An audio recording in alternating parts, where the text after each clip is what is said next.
তিনি মন্তব্য করেছেন যে রাজনৈতিক দলগুলো এই অন্তর্বর্তীকালীন সরকারকে ব্যর্থ করার জন্য কাজ করছে।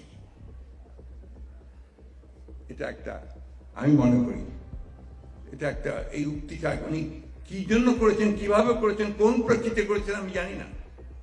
এটার গভীরতা উক্তি উনি বুঝেছেন কিনা তা আমি জানি না, কিন্তু এটা কিন্তু অত্যন্ত একটা মারাত্মক একটা উক্তি। এই সরকার অন্তর্বর্তীকালীন সরকার, এই সরকারকে আমরা সমস্ত মানুষ যারা আন্দোলন করেছি, যারা এই ফ্যাসিস্ট সরকারকে তাড়াবার জন্য আন্দোলন করেছি, ছাত্ররা বুকে রক্ত দিয়েছে, এই বুকে আমরা রক্ত দিয়েছি, তারা সবাই মিলে এই সরকারকে আমরা দায়িত্ব দিয়েছি।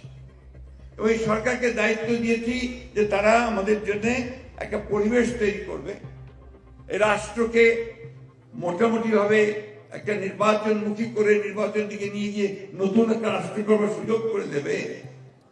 এই জন্য আমরা সবাই তাকে সাহায্য দিই। বিশেষ করে আমরা বিএনপির তরফ থেকে প্রথম থেকেই তাদেরকে আমরা সমর্থন দিয়েছি, এখনো তাকে আমরা সমর্থন করে দিচ্ছি, এমনকি এই মুহূর্তেও তাদেরকে আমরা সমর্থন করছি।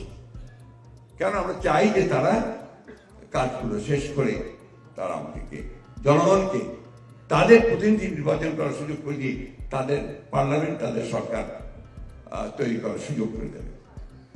কিন্তু যখন এই কথা বলেন যে রাজনৈতিক দলগুলো অন্তর্বর্তীকালীন সরকারকে ব্যর্থ করার জন্য কাজ করছে, এটা অত্যন্ত মারাত্মক একটা অভিযোগ।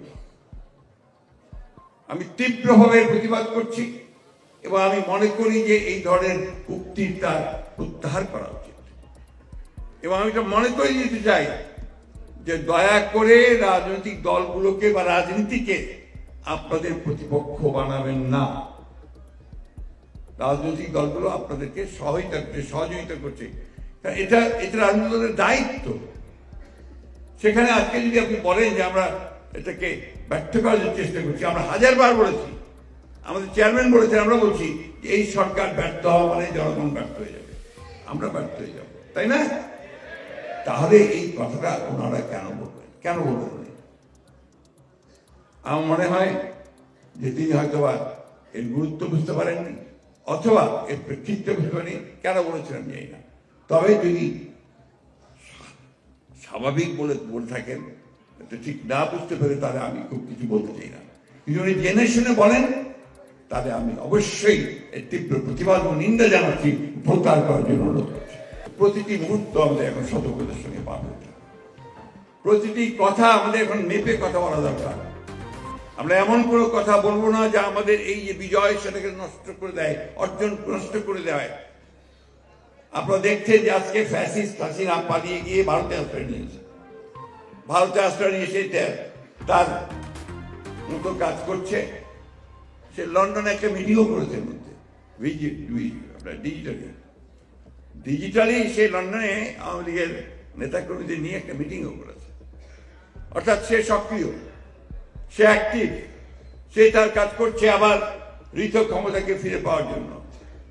তা আমাদেরকে তেমন অ্যাক্টিভ হতে হবে যাতে করে আমরা তাদেরকে প্রতিহত করতে পারি, তারা যেন ফিরে আসতে না পারে। সেটা কিভাবে হবে? সেটা একদিকে যেমন একটা ঐক্য, জনগণের দৃঢ় ঐক্য, একমাত্র ঐক্য, অন্যদিকে আপনার মেধা দিয়ে আপনাকে আগে জিততে হবে। যে কথাটা আমি আজকাল প্রায় বলছি, এই স্লোগান আর এই আপনার তালি, এটা দিয়ে কিন্তু আপনি জিততে পারবেন না। জিততে হলে আপনাকে সোশ্যাল মিডিয়ায় জিততে হবে।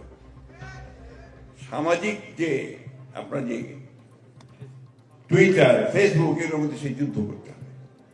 আপনারা দেখবেন সেখানে তারা অনেক অ্যাক্টিভ, তারা অনেক কিছু প্রচার করছে, অপপ্রচার করছে, যেগুলো বাংলাদেশের জন্য, এই বিপ্লবের জন্য, এই বিদ্রোহের জন্য অত্যন্ত উল্টো কথা। আপনাকে এই পক্ষে, জনগণের পক্ষে, গণতন্ত্রের পক্ষে বিষয়গুলোকে আপনার কথার মধ্যে দিয়ে যেতে হবে। সে কথাগুলো হবে আপনার এই মিডিয়ার, সোশ্যাল মিডিয়ার মধ্যে দিয়ে। নলেজ বেসড পলিটিক্স যদি আমরা না করি, জ্ঞান ভিত্তিক রাজনীতি যদি আমরা না করতে পারি, তাহলে এই পৃথিবীতে আপনি জিততে পারবেন না। It's the reality. আপনি বলেন তো, আমরা তো 15 বছর লড়াই করেছি, তাই না?